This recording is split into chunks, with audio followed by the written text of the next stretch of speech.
بسم اللہ الرحمن الرحیم۔ امام علی علیہ الصلوۃ والسلام ارشاد فرماتے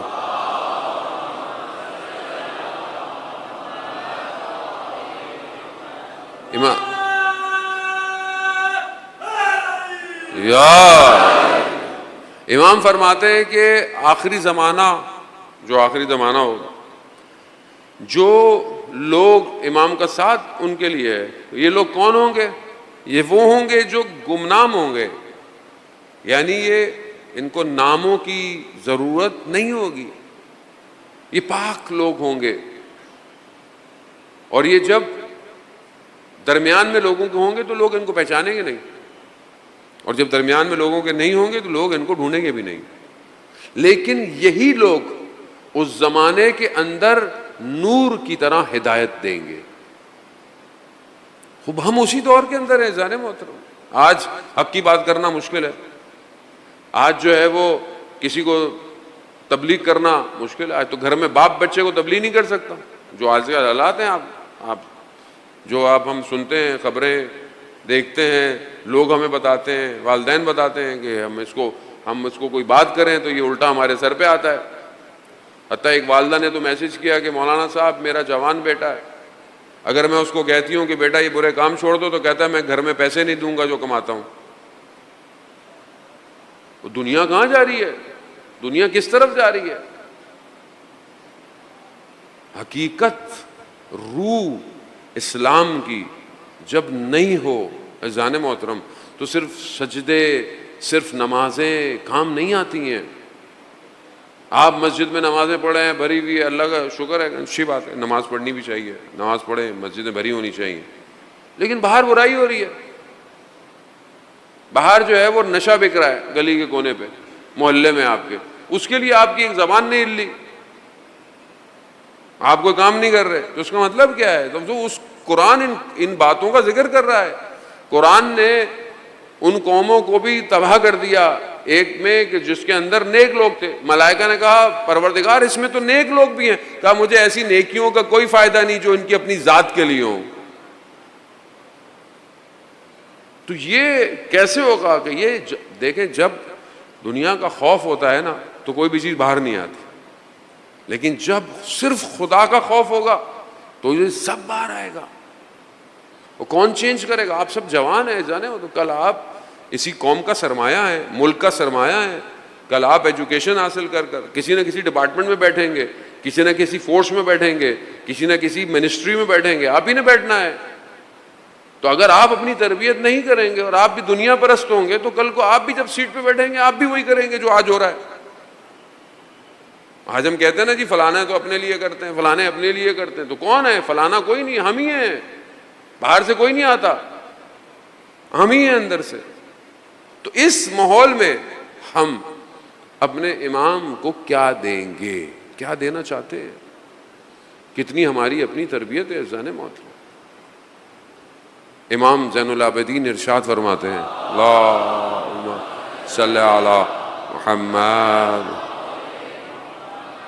امام ارشاد فرماتے ہیں کہ پروردگار نے حضرت داؤد کو وحی کی کہ داؤد تم اپنی خوشیوں میں جب تم خوش ہوتے ہو تو مجھے یاد کرو، میں تمہارے غم کے دنوں میں تمہاری آواز سنوں گا۔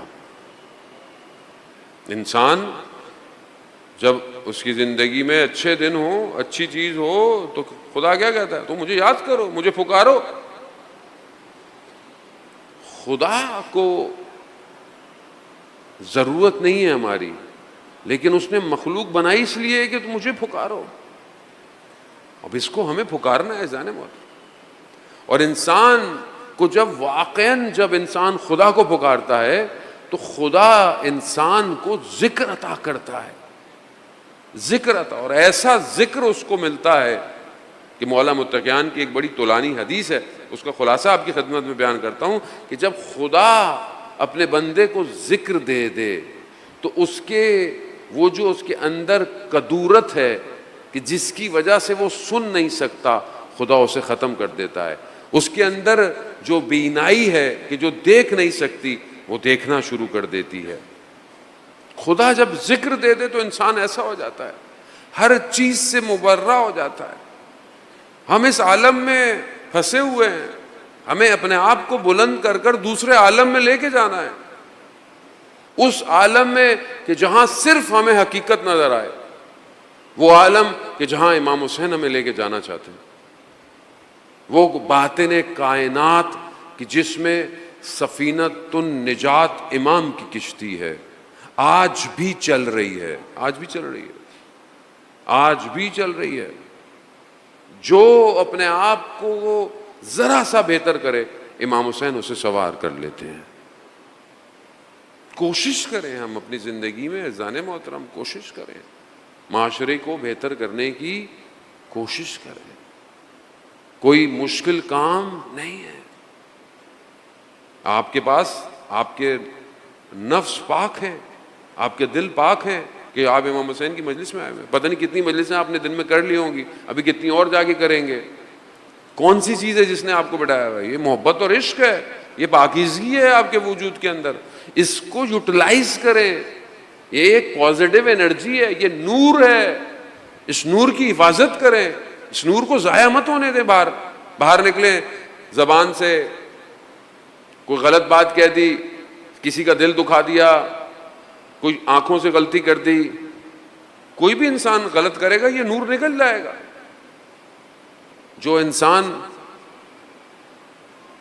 جب انسان مریض ہو جاتا ہے تو اپنے بدن میں نقاہت کو محسوس کرتا ہے، لیکن جیسے ہی اس کی باڈی بہتر ہونا شروع ہوتی ہے وہ انرجی کو محسوس کرتا ہے۔ لیکن پھر اگر کوئی ایسی چیز کھا لے جسے ڈاکٹر نے منع کیا ہو، یا کوئی ایسا کام کر لے، تو خود اس کو احساس ہوتا ہے، بدن کو احساس ہوتا ہے کہ گڑبڑ ہو گئی ہے۔ لیکن کیونکہ ہم اپنی روح کی طرف متوجہ نہیں ہیں تو گناہ جو روح کو بھاری کر دیتی ہے ہمیں متوجہ نہیں ہوتی۔ بعض اوقات انسان فجر کی نماز میں اٹھ نہیں پاتا، ہوتا ہے بعض اوقات کوشش کرنے کا، کیوں نہیں؟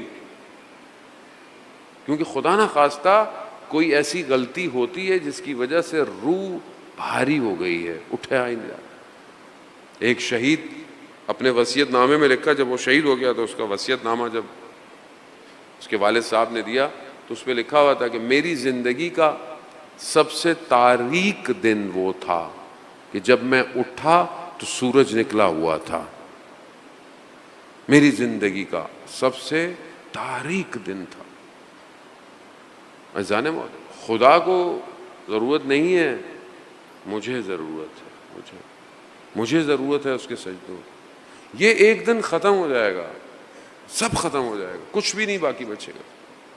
روز محشر ہوگا، انسان اس کی بارگاہ میں کھڑا ہوگا، وہاں خدا سوال کرے گا، انہوں نے فرصت دی، تمہیں زندگی دی، ہر نعمت کا سوال ہوگا، ہر نعمت کا سوال۔ قرآن کے اندر ہے نا کہ ایک دن ہوگا کہ تم سے یومئذ، جس دن تم سے نعمتوں کا سوال ہوگا۔ قرآن کی آیت ہے، راوی امام جعفر صادق علیہ الصلوۃ والسلام کی خدمت میں آیا،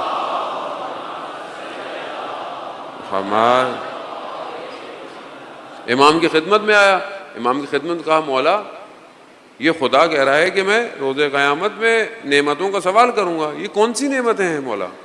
کہا تمہارے خیال میں کون سی نعمتیں ہیں؟ کہا یہ پھل، یہ چیزیں جو ہم کھاتے ہیں۔